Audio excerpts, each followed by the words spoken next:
recording. Yeah. And I don't have anything from the doctor yet, but we'll see.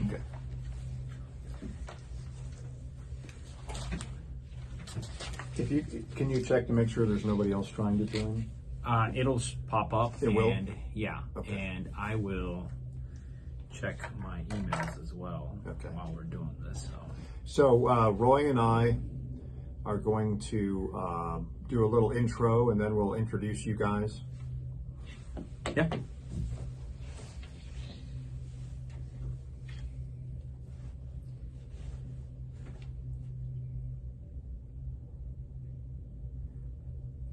Ready? Mm-hmm.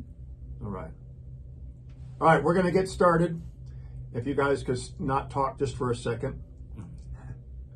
Hi, this is Rick Elmhorst along with Roy DeJesus, and thank you so much for either watching or listening to this edition of To the Point Already. Roy, this week we're talking about something absolutely terrible. We're talking about inflation. Inflation is a really big deal right now. It's not transitory, as some economists and politicians had hoped about a year ago. I'm old enough to remember the inflation of the mid to late 70s and early 80s, super high interest rates to try to combat inflation, which I suppose ultimately worked. Back then, in my view, as an amateur person on finances and economists, all things economy, like we all are, most of the inflation, I think, was driven by higher energy prices. OPEC came along and they're like, okay, we're getting screwed over with oil prices. We're selling it for too cheap. And they started their cartel, and oil prices went through the roof, and energy is a big part of the economy. You get inflation. It gets to be a vicious cycle. Even President Nixon, I think he had buttons that said WIN, which stood for whip inflation now. I'm not sure if it really worked, but it was an idea. Now we have bad inflation, and it's really affecting everybody. Yeah, I think that most economists that are home economists, they are interested in what's the wallet telling you, right? And Right. if you're able to pay for things that you used to pay for a year ago. And I did a story at the beginning of the year, kind of like recompiling what 2021 looked like. And, at the time, the big economic numbers were record breaking, more jobs created ever, after the comeback after the pandemic losses. And then, we also had some wage increases, except inflation cut into that, and you got a pay cut in the last year. So, yeah, it's the numbers speak for themselves. It's 40 years of the highest inflation we've ever seen since 40 years. So, where will it end? We'll see. All right, we have several guests. These are some folks who filled out a form on the Bay News 9 Facebook page to talk about how inflation has been affecting them, just your average people. Yvonne Chandler, welcome to the Point Already. Isaiah Chavez, welcome to the Point Already. Good. And Barbara Chandler, thank you so much for joining us today on To the Point Already. Hey, Barbara, you broke up for just a second. Yeah, there we go. I want to start with each of you guys' stories. Let's start with Isaiah Chavez.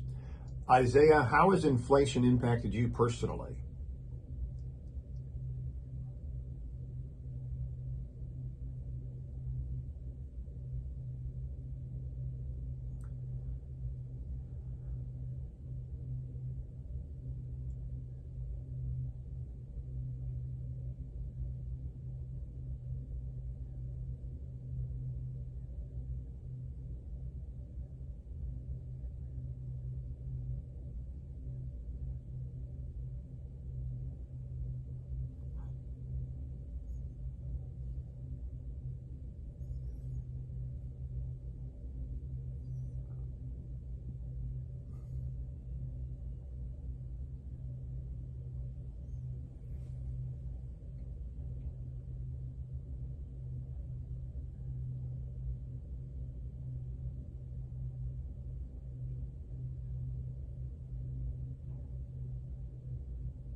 Do you have a car that eats up a lot of gas? Is it like a big pickup or something like that? And how much did it cost you to get back and forth from Georgia?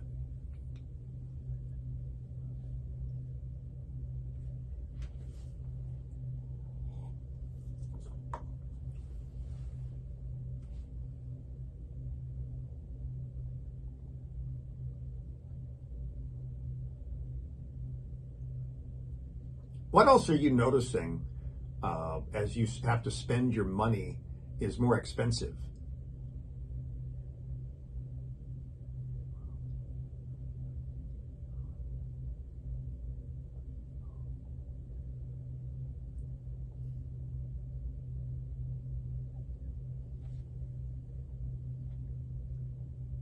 Wow.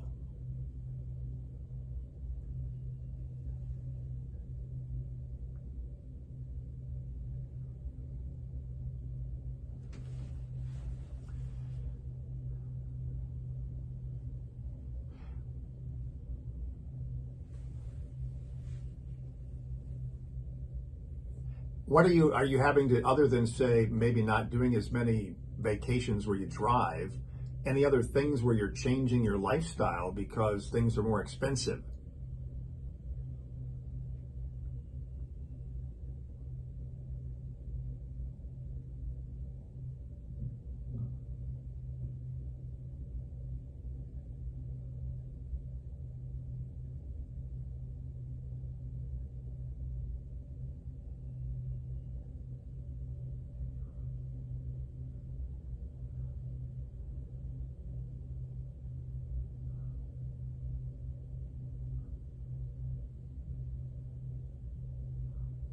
Right?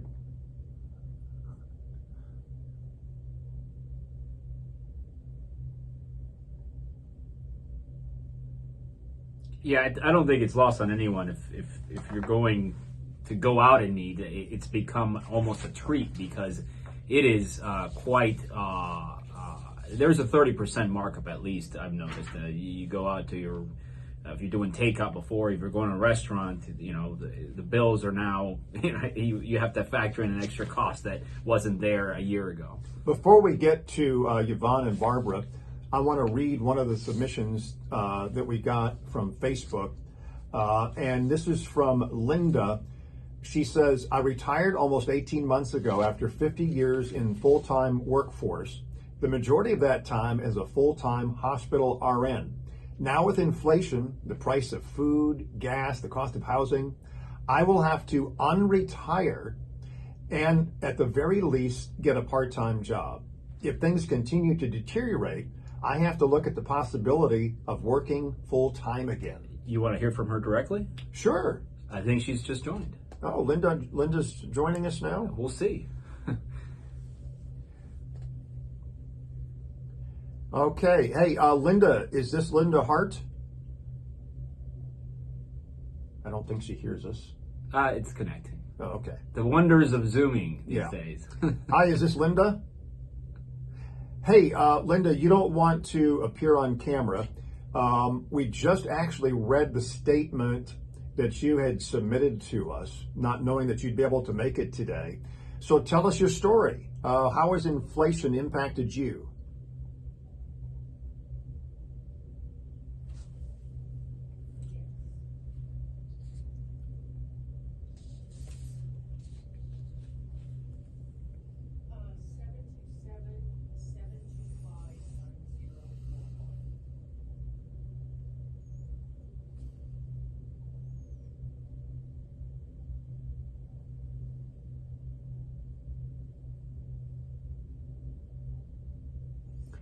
How much more expensive are things for you right now? And give me an example.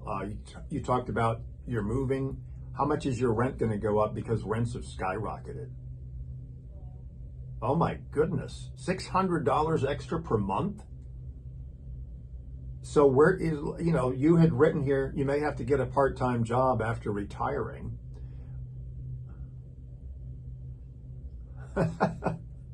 How excited are you about that?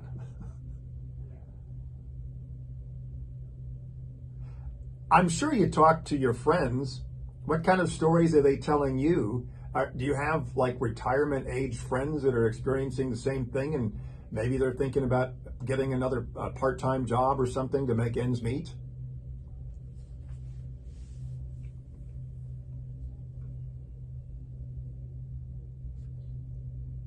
Staying in the workforce, that's kind of, I mean, honestly, I'm going to turn 60 next month. And when I'm looking at inflation right now, part of my equation of when I retire is, obviously, can I afford it? And man, the way I see inflation happening, I may need to work another 1, 2, 3 years just to keep up.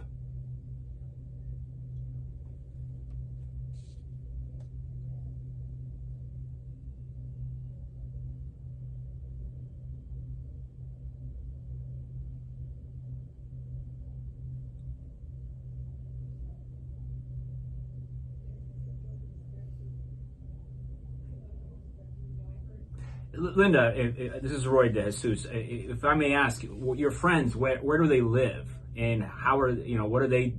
I guess we have a better cost of living down here, but everyone's feeling the pinch. But where are they at, and how bad is it for them? Okay.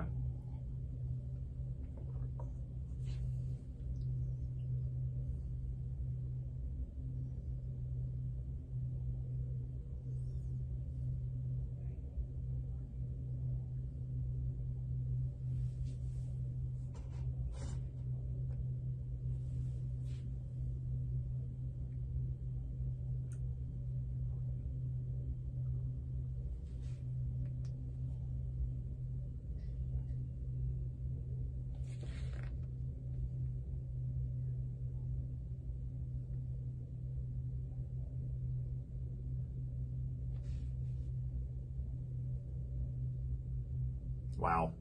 All right, let's check in with Barbara Chandler. Barbara, what's your story?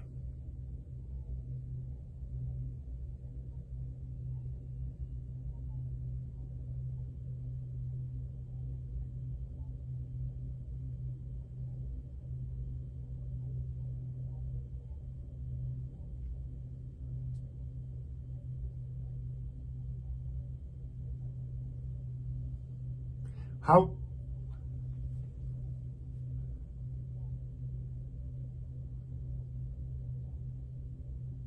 is Instacart something new that you're doing because of inflation?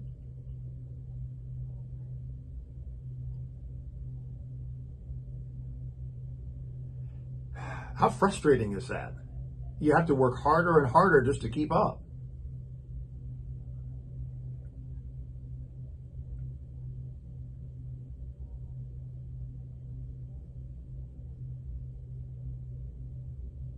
And Barbara, I'm assuming that you have to drive the 50 miles to get to work. Looking for a different location that's closer to work is also out of the works because it's much more expensive to move.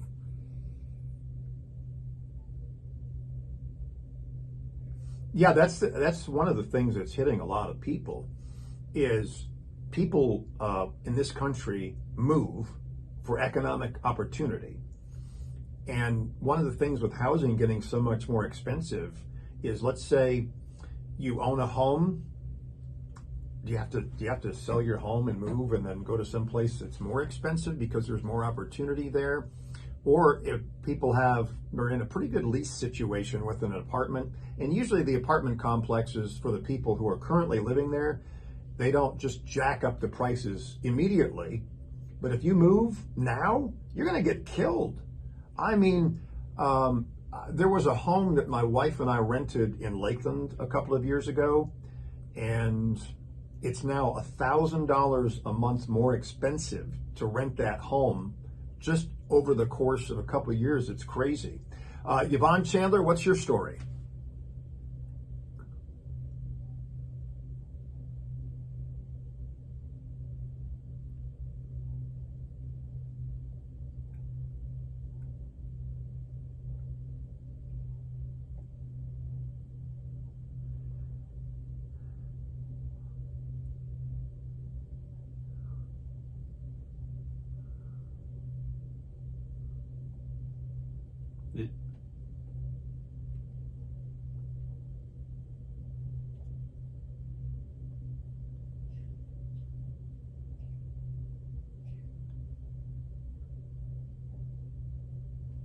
And that's the problem. That you have to work to make ends meet, but the work is costing you more as well.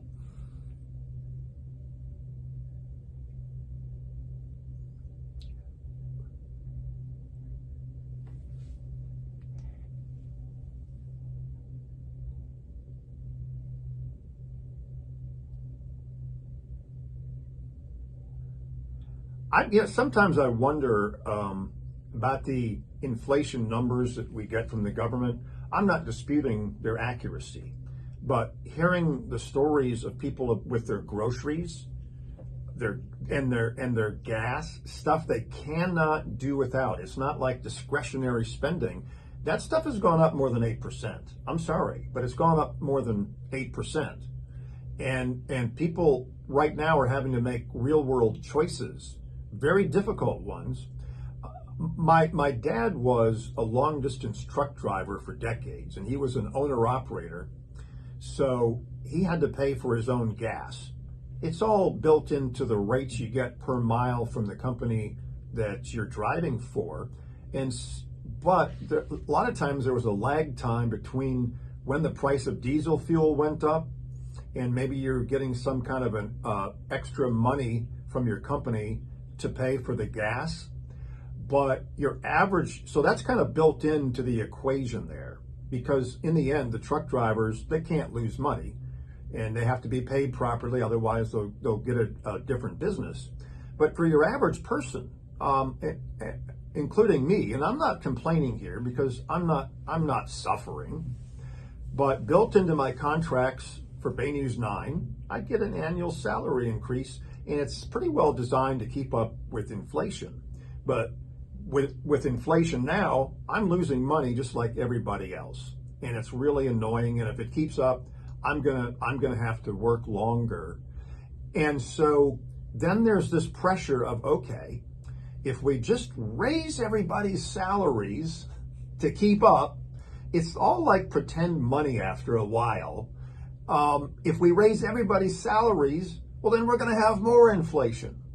And it's this vicious cycle. So if any of you guys want to jump in, just from your common sense ideas, what's the solution to this problem?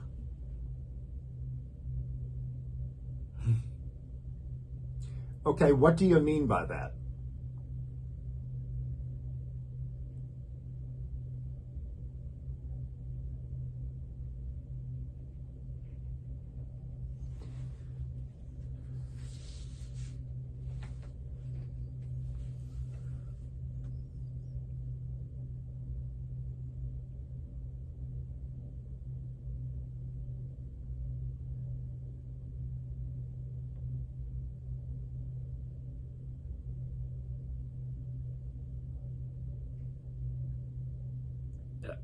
There might be some.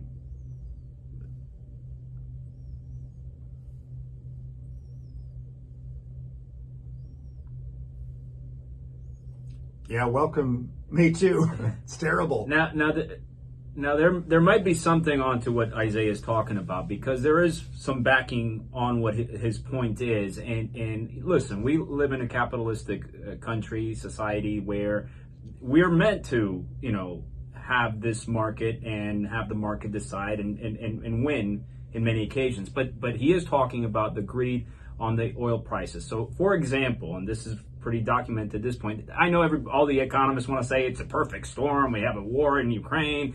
There's a supply chain this. There was, money going out from stimulus. A perfect storm. But just on the gas prices alone, the oil per barrel, right? The price that the OPEC is selling to the around the world is lower now today than it was when the war started back in March, when it peaked, right? So then why the gas prices at almost 50 cents higher than that time when the Ukraine invasion started?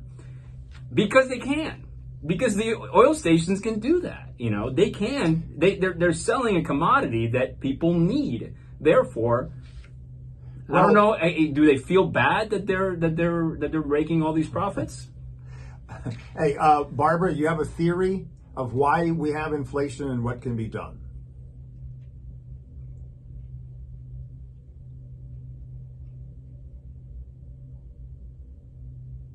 When you say they're taking it back, what does that mean?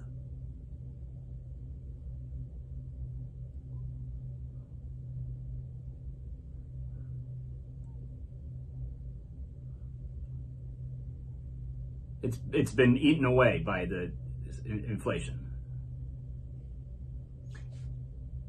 All right, Yvonne, what say you?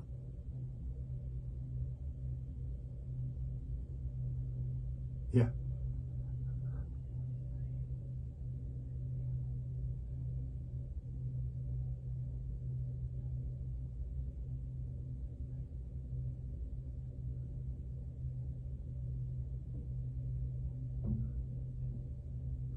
I think we've got a perfect storm, and this is just my theory, of a lot of different things. And I think the biggest part of it was the pandemic. And I think if you look back at some of the research on whether shutting down the economy and keeping everybody at home and taking people out of the workforce, productivity then is going to lag. And then to get people to go along with this, the government is like, well, we're going to send you all stimulus checks, and we're going to pump all kinds of money into businesses, and we're going to spend trillions and trillions of dollars. But it's not like you can just take money and, well, you can. I guess you can just take money and borrow it and then inject trillions of dollars into the economy when it wasn't used for productivity, but just put it in there, and people were able to still keep spending even though they were knocked out of the workforce and businesses were shut down. It's all pretend, and eventually the bill has to get paid.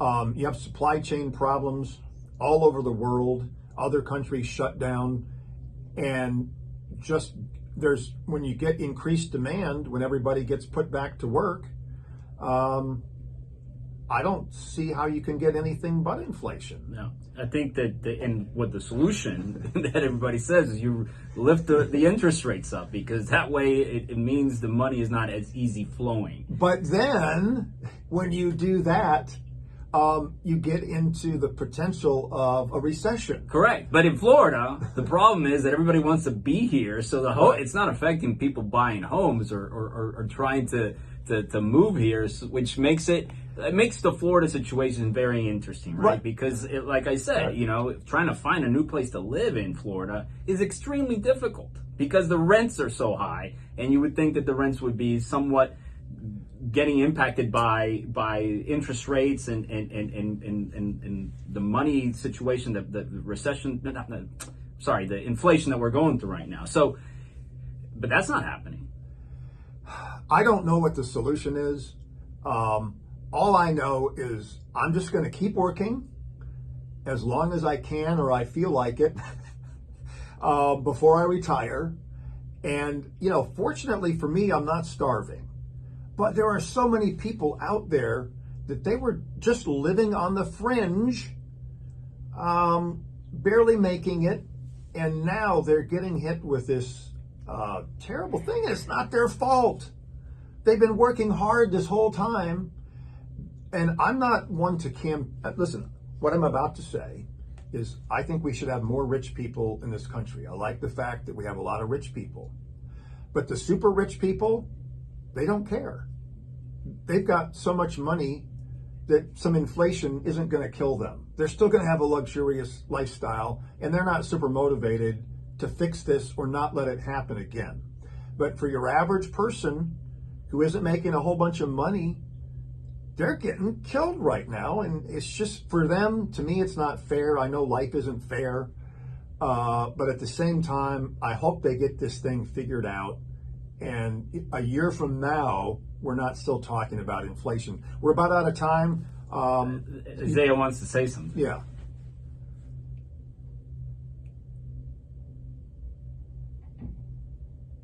Right.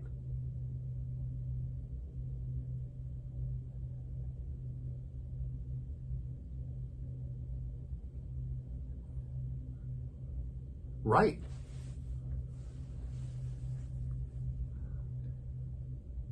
You would think that that would calm down the prices, right? You would think that people would say, okay, you know what? I don't think I can buy a new house right now or move into or buy a home at this moment because the rates are 4% higher. Yeah. But no, it's still going on. All right, Yvonne or Barbara, anything you want to say? And Linda? Brittany? Oh, Linda. Yeah, Linda.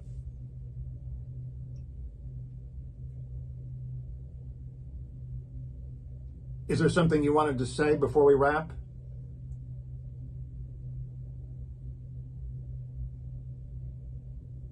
Well, we hope that that it does get fixed up and that we're able to see better times ahead with lower bills. All right, thank you so much for joining us on To the Point Already. Take care. All right, this will be available on Wednesday. Wednesday. Have a good afternoon. All right, bye. That was good. Yeah. We get people talking. Yeah. Yeah. I wanted to play along with. I'm going to say something very controversial now. I wanted to play something. I knew you were getting to a point of like, okay, we got to spice things up here. Well, just say I don't think you're gonna about rich people. You're not gonna get. I'm not against rich people, but they're not suffering. Well, it's a parallel to the oil companies. Why do they pay? Why are they charging 50 cents more? Because for they gas? can. Because they can. They can do that. People are gonna still buy gas for now. Correct. Yeah. Right. But the truth is, people are they're gonna travel, and that's part of the issue. It's a vicious cycle. Yeah. You know? Sorry, forgot that we got a tape. Yeah.